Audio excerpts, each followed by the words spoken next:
ನಮಸ್ಕಾರ ಸ್ನೇಹಿತರೆ. ನಮ್ಮ ಸಂಸ್ಕೃತಿ, ನಮ್ಮ ಭಾಷೆ, ನಮ್ಮ ಪರಂಪರೆ ಇವೆಲ್ಲದರ ಹೃದಯವೇ ನಮ್ಮ ಕನ್ನಡ ಗಾದೆಗಳು. ಇಂದಿನ ಈ ವಿಡಿಯೋದಲ್ಲಿ ನಾವು ಕೆಲವು ಪ್ರಸಿದ್ಧ ಕನ್ನಡ ಗಾದೆಗಳು ಮತ್ತು ಅವುಗಳ ಅರ್ಥಗಳನ್ನು ತುಂಬ ಸರಳವಾಗಿ ತಿಳಿದುಕೊಳ್ಳೋಣ.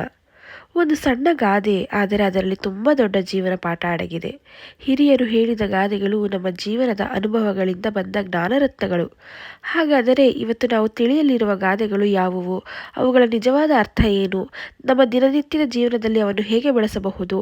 ಇವೆಲ್ಲವನ್ನು ಇವತ್ತಿನ ಈ ವಿಡಿಯೋದಲ್ಲಿ ತಿಳಿದುಕೊಳ್ಳೋಣ. ವಿಡಿಯೋ ಇಷ್ಟವಾದರೆ ಒಂದು ಲೈಕ್ ಮಾಡಿ, ಶೇರ್ ಮಾಡಿ ಮತ್ತು ನಮ್ಮ ಚಾನಲ್ಗೆ ಸಬ್ಸ್ಕ್ರೈಬ್ ಆಗೋದನ್ನು ಮಾತ್ರ ಮರಿಬೇಡಿ.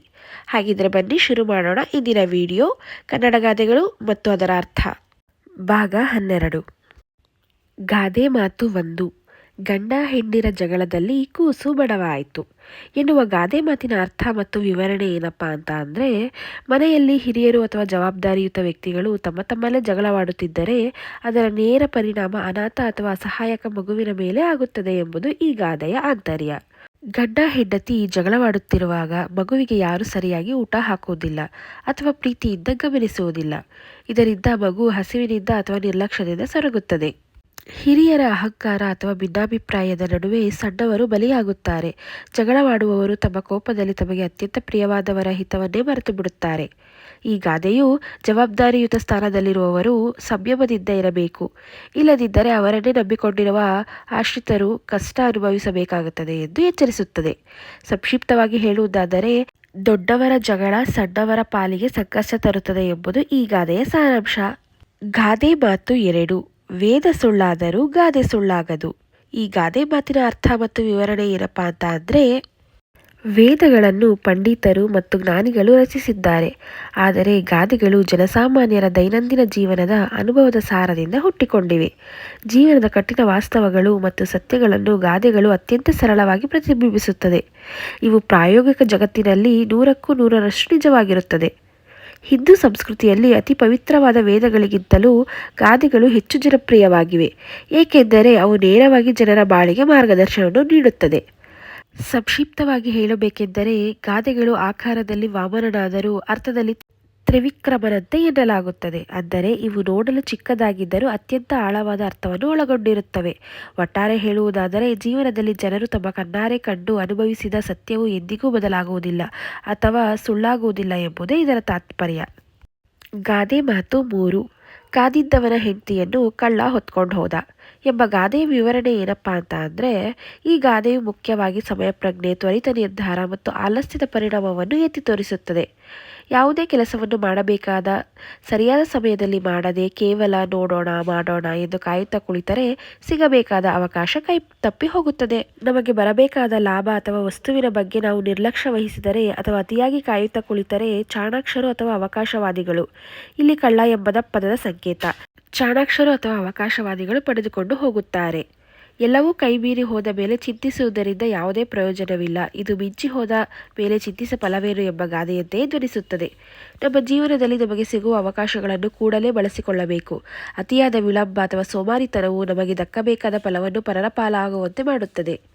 ಸಂಸಾರದಲ್ಲಿ ಅಥವಾ ವ್ಯವಹಾರದಲ್ಲಿ ಜಾಗರೂಕತೆ ಇಲ್ಲದಿದ್ದರೆ ನಷ್ಟ ಕಟ್ಟಿಟ್ಟ ಬುತ್ತಿ ಎಂಬುದು ಈ ಗಾದೆಯು ಹಾಸ್ಯಭರಿತವಾಗಿ, ಅಂದರೆ ಮಾರ್ಮಿಕವಾಗಿ ಎಚ್ಚರಿಸುತ್ತದೆ. ಕಾಲಕ್ಕೆ ತಕ್ಕಂತೆ ಕೋಲ ಕಟ್ಟದಿದ್ದರೆ ಅನುಭವಿಸಬೇಕಾದ ನಷ್ಟವೇ ಈ ಗಾದೆಯ ತಾತ್ಪರ್ಯ. ಗಾದೆ ಮಾತು 4. ಮಳ್ಳಿ ಮಳ್ಳಿ ಮಂಚಕ್ಕೆಷ್ಟು ಕಾಲು ಅಂದರೆ 3 ಮತ್ತೊಂದು ಅಂದ್ಲಂತೆ. ಈ ಗಾದೆಯ ಅರ್ಥ ಏನಪ್ಪಾ ಅಂತ ಅಂದರೆ, ವ್ಯಕ್ತಿಯೊಬ್ಬರ ಅತೀವ ಜಾಣತನ, ಕಪಟತನ ಅಥವಾ ಸತ್ಯವನ್ನು ನೇರವಾಗಿ ಒಪ್ಪಿಕೊಳ್ಳದ ಗುಣವನ್ನು ವ್ಯಂಗ್ಯವಾಗಿ ಎತ್ತಿ ತೋರಿಸುತ್ತದೆ. ಮಂಚಕ್ಕೆ 4 ಕಾಲುಗಳಿರುವುದು ಎಲ್ಲರಿಗೂ ತಿಳಿದಿರುವ ಸಾಮಾನ್ಯ ಸತ್ಯ. ಆದರೆ ಇಲ್ಲಿ ಮಳ್ಳಿ ಎಂದರೆ ಚಾಣಾಕ್ಷ ಅಥವಾ ನಟಿಸುವವಳು. ಅದನ್ನು ನೇರವಾಗಿ 4 ಎಂದು ಹೇಳುವ ಬದಲಿಗೆ 3 ಮತ್ತೊಂದು ಎಂದು ಸುತ್ತಿ ಬಳಸಿ ಹೇಳುತ್ತಾಳೆ.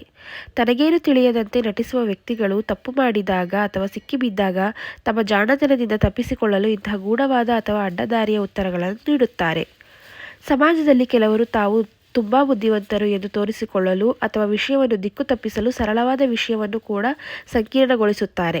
ಯಾರಾದರೂ ತಮಗೆ ತಿಳಿದಿರುವ ಸತ್ಯವನ್ನು ಮುಚ್ಚಿಡಲು ಪ್ರಯತ್ನಿಸಿದಾಗ ಅಥವಾ ತುಂಬ ಜಾಣತನದಿಂದ ಪ್ರದರ್ಶಿಸಲು ಹೋಗಿ ಹಾಸ್ಯಾಸ್ಪದವಾಗಿ ವರ್ತಿಸಿದಾಗ ಈ ಗಾದೆಯನ್ನು ಬಳಸಲಾಗುತ್ತದೆ.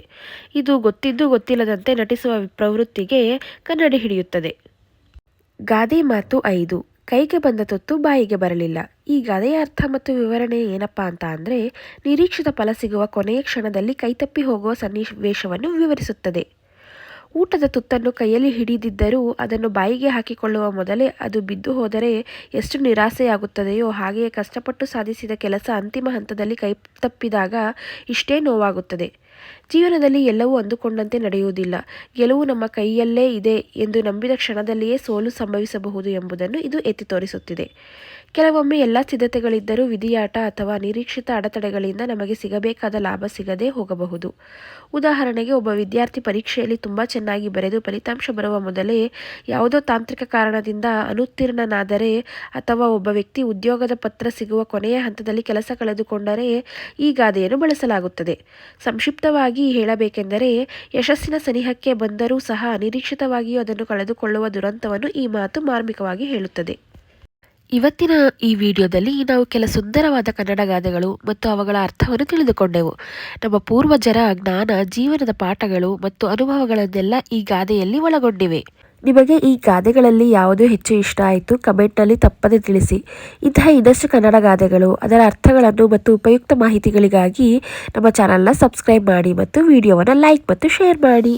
ನಿಮ್ಮ ಬೆಂಬಲವೇ ನನಗೆ ಮತ್ತಷ್ಟು ಉತ್ತಮ ವಿಡಿಯೋಗಳನ್ನು ತರುವ ಪ್ರೇರಣೆ. ಧನ್ಯವಾದಗಳು. ಮತ್ತೆ ಮುಂದಿನ ವಿಡಿಯೋದಲ್ಲಿ ಭೇಟಿಯಾಗೋಣ.